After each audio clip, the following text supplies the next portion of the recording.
कक्षा 9वीं के सभी स्टूडेंट फाइनली आपका 24 सितंबर के दिन होने वाला विषय आपका संस्कृत का अर्धवार्षिक परीक्षा सितंबर 2025 का पूरा कंप्लीट पेपर लेके आ चुके हैं। साथ में आपको इसी वीडियो में फुल सॉल्यूशन के साथ आप लोगों को बताने वाला हूं। तो आज की इस वीडियो को आप लोग पूरा कंप्लीट तक आप लोग जरूर देख लीजिएगा। आप लोग देख सकते हैं पेपर का कोड आपका 105 रहेगा। संस्कृत विषय का पेपर है। पेपर आपका 80 नंबर का पूछा जाएगा। समय आपको 3 घंटे का मिलेगा। 3 घंटे में आपको सभी प्रश्नों को सॉल्व करना है। तो पेपर देने से पहले इस पेपर के सभी प्रश्नों को अच्छी तरह से आप लोग याद जरूर कर लीजिएगा। तो आप लोग देख सकते हैं सबसे पहले आपका आता है खंड आ, जिसमें आपका पूछा गया है वस्तुनिष्ठ प्रश्न। तो इसमें आपका सबसे पहले आता है प्रश्न नंबर 1, जिसमें आपका पूछा गया ज्ञानम भारय क्रिया विनम पाठ किस ग्रंथ का अंश है। तो इसमें आपको 4 विकल्प दिया गया है। पहला हितोपदेश, दूसरा पंचतंत्र, तीसरा विद्युत नीति, चौथा नीति शतक। पहले प्रश्न में आपको लिखना होगा, पहले का राइट आंसर हो जाएगा आपका, इसमें आपको लिखना होगा चौथा नंबर नीति शतक। एंड उसके बाद आपका 2 में आता है पंचतंत्र के रचनाकार कौन है। दूसरे प्रश्न में आपको लिखना होगा पंचतंत्र के रचनाकार भर्तृहरि। क्या हो जाएगा आपका, दूसरे का आपका हो जाएगा तीसरा नंबर। एंड उसके बाद आपका 3 में आता है बुद्धि को किससे श्रेष्ठ बताया गया है। तीसरे प्रश्न में आपको लिखना होगा बुद्धि को विद्या से श्रेष्ठ बताया गया है। किससे, विद्या से। तो तीसरे में आपको तीसरा नंबर लिखना होगा विद्या। 4 में आपका थे अस्त्र संचय किसने किया था। इसमें आपको लिखना होगा अस्त्र संचय दूसरे युवक ने किया था। किसने, दूसरे युवक ने। तो इसमें आपको लिखना होगा आपका चौथा नंबर। 5 में आपका थे क्रिया के अभाव में भारतुल्य किसे कहा गया है। पांचवें प्रश्न में आपको लिखना होगा क्रिया के अभाव में भारतुल्य ज्ञान को कहा गया है। किसे, ज्ञान को। 6 में आपका तय विघ्न के आने पर कार्य को अधूरा कौन छोड़ देते हैं। इसमें आपको लिखना होगा विघ्न के आने पर कार्य को अधूरा अधम छोड़ देते हैं। तो इसमें आपको पहला नंबर लिखना होगा अधम। 7 में आपका तय निम्नलिखित में से कौन पशु के समान विचरण करते हैं। इसमें आपको लिखना होगा विद्या रहित मनुष्य। कौन, विद्या रहित मनुष्य। उसके बाद आपका आता है 8, जिसमें आपका पूछा गया है मैं विद्या को विफल नहीं करूंगा, किसने कहा था। 8वें प्रश्न में आपको लिखना होगा मैं विद्या को विफल नहीं करूंगा, तीसरे युवक ने कहा था। तो 8वें में आपको तीसरा नंबर लिखना होगा, तीसरे युवक ने। एंड उसके बाद आपका 9 में आता है विपत्ति के समय महापुरुष किस गुण को धारण करते हैं। 9वें प्रश्न में आपको लिखना होगा विपत्ति के समय महापुरुष धैर्य को धारण करते हैं। किसको, धैर्य को। तो 9वें में आपको तीसरा नंबर लिखना होगा धैर्य को। एंड उसके बाद आपका आता है 10, जिसमें आपका पूछा गया नृत्य का कौन सा भेद मधुर भाव का सूचक है। 10वें प्रश्न में आपको लिखना होगा 10वें का आपका राइट आंसर हो जाएगा लास। क्या हो जाएगा, लास। एंड उसके बाद आपका आता है 11, जिसमें आपका पूछा गया बिहार के किस क्षेत्र से जट जटिन लोक नृत्य का संबंध है। 11वें प्रश्न में आपको लिखना होगा 11वें का राइट आंसर हो जाएगा आपका मिथिला। क्या हो जाएगा, मिथिला। 11वें प्रश्न में आपको तीसरा नंबर लिखना होगा मिथिला। 12 में आपका आता है मिथिला चित्रकला के लिए जगदम्बा देवी एवं महासुंदरी देवी को किस पुरस्कार से सम्मानित किया गया था। 12वें प्रश्न में आपको लिखना होगा 12वें का आपका राइट आंसर हो जाएगा पद्माश्री। क्या लिखना होगा, 12वें में दूसरा नंबर लिखना होगा पद्माश्री। एंड उसके बाद आपका 13 में आता है ईद के अवसर पर दिए जाने वाले दान को क्या कहते हैं।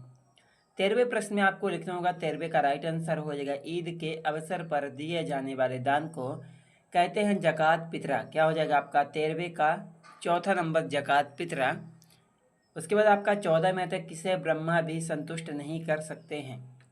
14वें प्रश्न में आपको लिखना होगा महाज्ञानी को ब्रह्मा भी संतुष्ट नहीं कर सकते हैं। तो 14वें प्रश्न में आपको तीसरा नंबर लिखना होगा महाज्ञानी को।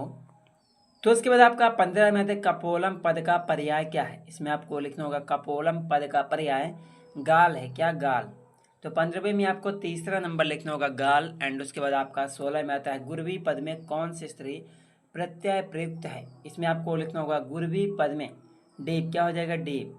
तो 16वें का आपका तीसरा नंबर हो जाएगा डीप। एंड उसके बाद आपका 17 में आता है पठित बांध पद में कौन सा प्रत्यय है। 17वें में आपको लिखना होगा पठित बांध पद में कतवत प्रत्यय है। कौन सा, कतवत। तो आपको 17वें में आपको दूसरा नंबर लिखना होगा कतवत। एंड उसके बाद आपका 18 में आता है अन्वय में किन वर्णों की संधि हुई है। 18वें प्रश्न में आपको लिखना होगा 18वें का राइट आंसर हो जाएगा आपका तीसरा नंबर। एंड उसके बाद आपका आता है प्रश्न नंबर आपको 19, जिसमें आपका पूछा गया है एथे सिस्टम का संधि विच्छेद क्या होगा? इसमें आपको लिखना होगा एथे सिस्टम का संधि विच्छेद हो जाएगा आपका यथा धन इष्टम। तो 19वें में आपका तीसरा नंबर हो जाएगा। एंड उसके बाद आपका 20 में आता है कृष्ण सर्प पद में कौन सा समास है? 20वें प्रश्न में आपको लिखना होगा 20वें का आपका राइट आंसर हो जाएगा कर्मधारय। तो 20वें में आपको तीसरा नंबर लिखना होगा कर्मधारय। एंड उसके बाद आपका 21 में आता है दान विरय का समास विग्रह क्या होगा? इसमें आपको लिखना होगा दान विरय का समास विग्रह दाने बीराय हो जाएगा। क्या हो जाएगा? दाने बीराय। तो उसके बाद आपका 22 में आता है अभ्युक्त में कौन सा उपसर्ग है? 22वें प्रश्न में आपको लिखना होगा अभ्युक्त में अभि, कौन सा अभि उपसर्ग है? तो 22वें में आपको पहला नंबर लिखना होगा अभि। एंड उसके बाद आपका 23 में आता है राज्य का प्रतिपादक क्या है? इसमें आपको लिखना होगा राज्य का प्रतिपादक राजन। क्या है? राजन।